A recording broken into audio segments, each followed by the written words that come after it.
Şekilde x eşittir y eksi 1'in parantez karesi eğrisiyle y eşittir 2x eksi 2 doğrusunun grafiği verilmiştir. Buna göre taralı bölgenin alanı kaç birim karedir? Y'nin 0 olduğu noktada ve y'nin bulacağımız bir noktasında bu aralıkta konum değişimi oluyor. Eğrilerin arasında kalan bölgede toplanıyor bu değişim. Belli bir aralıktaki konum değişiminin toplamı integraldi. Konum değişiminin toplamı hangi aralıkta? Biz y değerlerini bulmaya çalışıyoruz. O zaman x gördüğümüz yere parantezli y eksi 1'in karesini koyalım.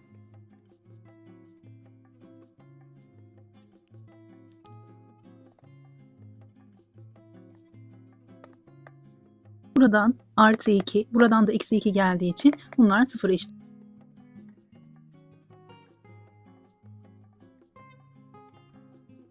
Y ortak parantezini alınca parantezin içine 2y eksi 5 gelir.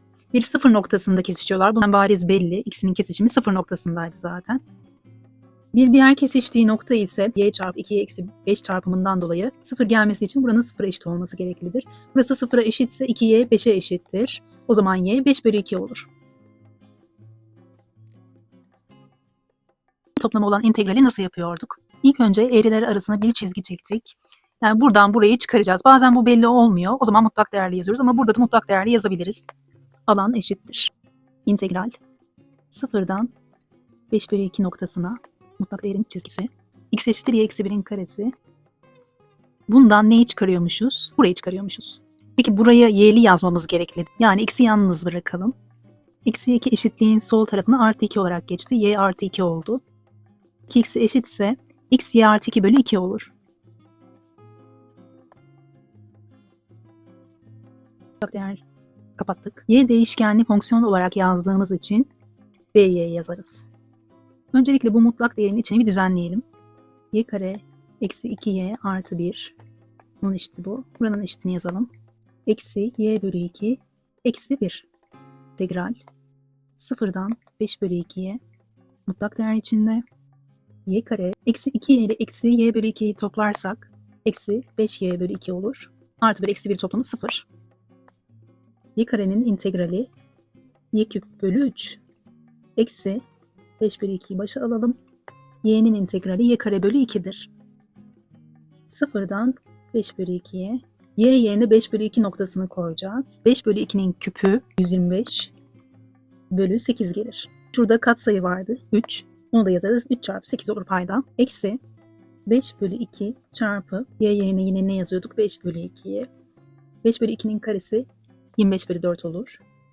Eksi bu sefer y gördüğümüz yere 0 noktasını koyuyoruz. 0 koyduğumuzda 0 eksi 0'dan 0 gelir. Eksi 0 geldiğine göre sonuç burası olur. Paydaları eşitlemek için burayı 2 ile genişletiriz. Burayı da 3 ile genişletiriz. Sonuç 125 bölü 48 olur. Taralı bölgenin alanı 125 bölü 48 birim karedir.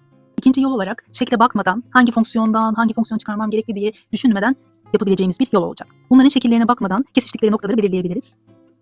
X gördüğümüz yere eşitini yazalım. Bu 2 tane x'in eşitidir. Bir tane x'in eşiti ise yarısı olacaktır. Eksi 2'ye eksi y bölü 2 artı 1. Buradan gelen eksi 1 0 oldu orası. Y parantezine alınca kesiştikleri noktaları bulabilmiş oluyoruz. Mutlak değer içinde integral kesiştikleri noktalar 0'dan 5 bölü 2'ye. Bize verilen denkleme yani y kare eksi 2y artı 1.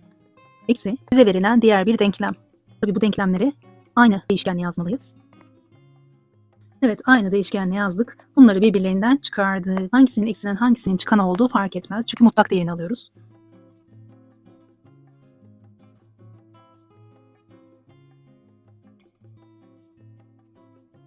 Mutlak değer içinde eksi 125 bölü 48 gelir. O da 125 bölü 48'e eşit olur. Evet, hiç buradaki şekle bakmadan bu şekilde de yapabiliyoruz. Abone olalım lütfen.